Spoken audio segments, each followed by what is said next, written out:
மொத்தமாக அரண்டு போன நேட்டோ நாடுகள் நட்பு நாடுகளையே காலி செய்யும் ட்ரம்பின் பயங்கர பிளான். ஈரானுக்கும் அமெரிக்காவுக்கும் இடையிலான போர் பதற்றங்களுக்கு மத்தியில் அமெரிக்க அதிபர் டொனால்டு ட்ரம்ப் எடுத்துள்ள ஒரு அதிரடி முடிவு நேட்டோ நாடுகளிடையே பெரும் பரபரப்பை ஏற்படுத்தியுள்ளது. அமெரிக்க வெள்ளை மாளிகை தற்போது ஒரு விசித்திரமான மற்றும் முக்கியமான பணியில் ஈடுபட்டுள்ளது. ஈரானுடனான போரில் அமெரிக்காவுக்கு ஆதரவு அளித்த நாடுகள் எவை, ஆதரவு அளிக்காத நாடுகள் எவை என்பதை வகைப்படுத்த நாட்டி அண்ட் நைஸ் என்ற பெயரில் ஒரு பட்டியலை அதிபர் ட்ரம்ப் தயாரித்து வருவதாக தகவல்கள் வெளியாகியுள்ளன. இந்த பட்டியலில் போரின் போது அமெரிக்காவின் நிலைப்பாட்டிற்கு முழு ஒத்துழைப்பு கொடுத்த நாடுகள் நைஸ் என்ற பிரிவிலும், தயக்கம் காட்டிய அல்லது எதிர்ப்பு தெரிவித்த நாடுகள் நாட்டி என்ற பிரிவிலும் சேர்க்கப்பட உள்ளன.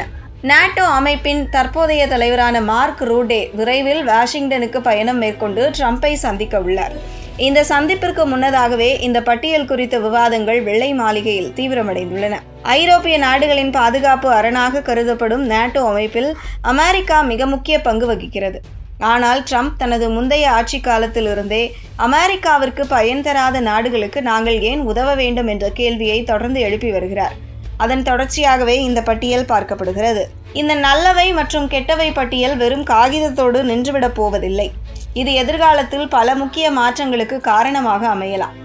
அமெரிக்காவின் போருக்கு தோள் கொடுக்காத நாடுகளுக்கு எதிர்காலத்தில் ஏதேனும் அச்சுறுத்தல் ஏற்படும் போது அமெரிக்கா தனது இராணுவ உதவியை குறைக்கலாம் அல்லது மறுக்கலாம்.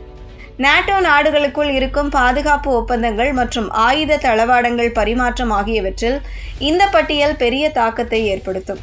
நேட்டோ அமைப்பிற்கு நாடுகள் வழங்க வேண்டிய நிதி மற்றும் பாதுகாப்பு செலவினங்களை சுட்டிக்காட்டி அமெரிக்கா தனது பிடியை இருக்க இந்த வாய்ப்பை பயன்படுத்தும். ஒருபுறம் இந்த பட்டியல் தயாரிப்பு பணிகள் நடந்தாலும், மறுபுறம் ஈரான் அமெரிக்கா இடையிலான போர் நிறுத்தத்திற்கான பேச்சுவார்த்தைகளும் சர்வதேச அழுத்தங்களும் தொடர்ந்து கொண்டிருக்கின்றன.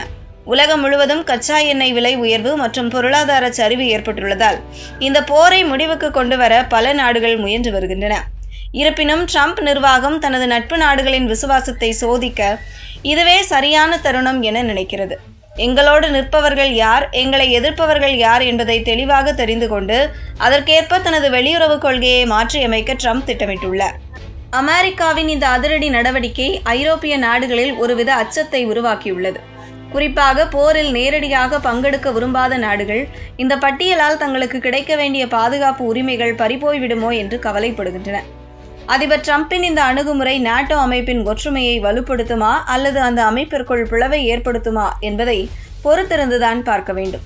மார்க் ரூடேவின் வாஷிங்டன் பயணம் முடிந்த பிறகு இது குறித்து அதிகாரப்பூர்வமான அறிவிப்புகள் வெளியாக வாய்ப்புள்ளது.